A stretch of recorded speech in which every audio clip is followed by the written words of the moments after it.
Shalom, bersama saya Pendeta Reza Abraham dalam ringkasan pelajaran Sekolah Sabat 5 menit.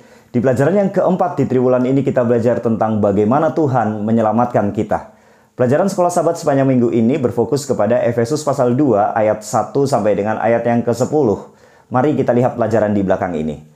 Saya membagi pelajaran Sekolah Sabat sepanjang minggu ini berdasarkan ayatnya menjadi 3 bagian secara sistematis.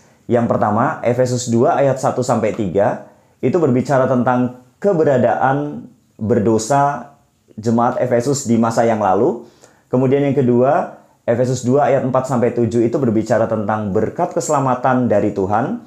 Kemudian yang ketiga, Efesus 2 ayat 8 sampai 10 itu berbicara tentang dasar keselamatan yang sama dengan kasih karunia. Ini 3 hal atau 3 bagian yang kita bisa dapatkan secara sistematis dalam Efesus 2 ayat 1 sampai 10. Maka berhubungan dengan pelajaran Sekolah Sabat dari hari Minggu sampai dengan hari Kamis, untuk hari Minggu dan hari Kamis itu ada di dalam Efesus 2 ayat 1 sampai 3 tentang keberadaan berdosa di masa lalu jemaat Efesus. Jadi ini berbicara tentang kehidupan masa lalu jemaat Efesus. Kemudian untuk pelajaran hari Selasa sampai dengan hari Kamis itu ada di 2 bagian ini, yaitu Efesus 2 ayat 4 sampai 7 berbicara tentang berkat keselamatan dari Tuhan, dan Efesus 2 ayat 8 sampai 10 yaitu dasar keselamatan yang sama dengan kasih karunia. Ini berbicara tentang kehidupan sekarang dan kehidupan yang akan datang. Nah, kita akan lihat secara rinci pelajaran Sekolah Sabat berdasarkan Efesus 2 ayat 1 sampai dengan ayat yang ke-10. Yang pertama, di Efesus 2 ayat 1 sampai dengan 3. Rasul Paulus di sana mengatakan kepada jemaat Efesus, dahulu kamu telah mati karena pelanggaran-pelanggaran dosa. Mati di sini bukan mati secara fisik, tapi mati di sini artinya mati secara rohani. Dulu kamu jemaat Efesus telah mati secara rohani karena dosamu. Kemudian dijelaskan secara rinci oleh Rasul Paulus, dosa itu sama dengan mengikuti jalan dunia, yang sama dengan mentaati setan. Nah, di sana disebutkan penguasa kerajaan angkasa itu sama dengan setan, yang sama dengan mengikuti hawa nafsu daging, yang sama dengan mentaati kehendak daging dan pikiran. Maka dalam hal ini, kalau di dalam pelajaran Sekolah Sabat itu dibagi menjadi 2 bagian, yaitu secara eksternal, yaitu jalan dunia dan setan, secara internal, yaitu keinginan daging dan pikiran kita.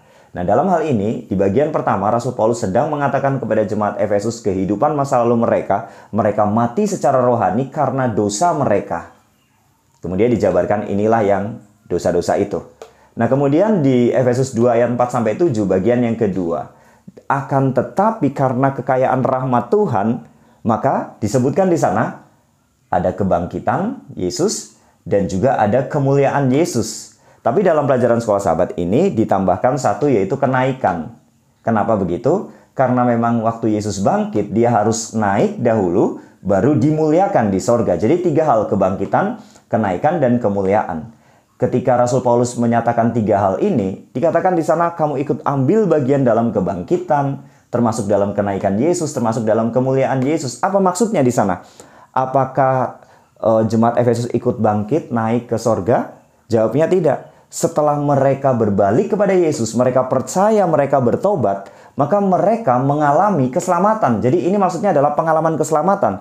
Ikut ambil bagian dalam kebangkitan, kenaikan, dan kemuliaan Yesus artinya memiliki pengalaman keselamatan di dalam Yesus, yang artinya memiliki jaminan kehidupan kekal setelah mereka berbalik, percaya kepada Yesus, dan bertobat.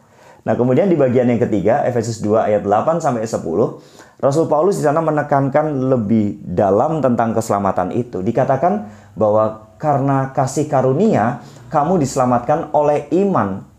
Apa yang menyelamatkan kita adalah, manusia adalah kasih karunia. Dan apa itu kasih karunia? Kasih karunia itu adalah pemberian dari Tuhan secara cuma-cuma yang seharusnya kita tidak layak untuk menerimanya. Tapi Tuhan kasih. Keselamatan itu adalah hasil inisiatif Tuhan. Tuhan kasih kepada kita manusia. Dan harus disambut oleh iman.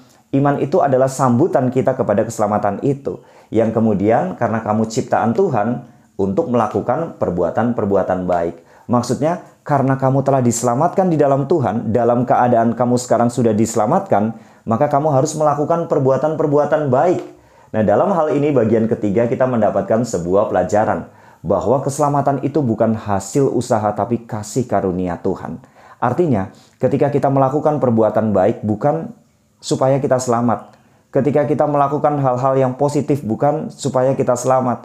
Atau ketika kita menuruti hukum Tuhan bukan supaya kita selamat. Tapi berdasarkan bagian yang ketiga ini, justru karena kita sudah diselamatkan oleh Tuhan karena kasih karunia melalui iman kita, maka perbuatan-perbuatan baik kita itu menyatakan bahwa kita sudah diselamatkan. Itulah yang dinyatakan untuk melakukan perbuatan-perbuatan baik di sana. Maka dalam hal ini Rasul Paulus sedang mengatakan kepada jemaat yang ada di Efesus, kehidupan masa lalumu di dalam dosa.